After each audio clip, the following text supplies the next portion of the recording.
நாம் நீங்கள் எந்த படத்தை பற்றின ரிவ்யூ பார்க்க போகிறோம் அப்படின்னு பார்த்தீங்கன்னா கரா அப்படிங்கிற நம்ம தனுஷ் சார் நடித்து வெளியே இருக்கிற அந்த படத்தை பற்றின ரிவ்யூ தான் பார்க்க போகிறோம். ஸோ ரிவ்யூக்குள்ள போகணும் நம்ம சேனல் சப்ஸ்கிரைப் பண்ணுங்க, அப்படி லைக்கிங் போட்டுங்க.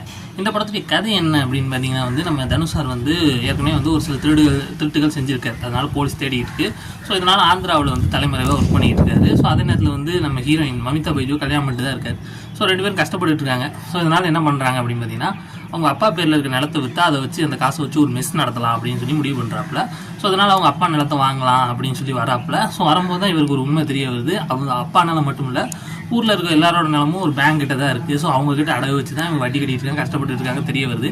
ஸோ அதுக்கப்புறம் இவர் என்ன பண்ணார், அந்த ஊர் நிலத்தை எல்லாத்தையும் மீட்டாரா, மக்களை காப்பாற்றினாரா, இவர் பிரச்சனை தீர்ந்துச்சா அப்படிங்கிறதான் கதை.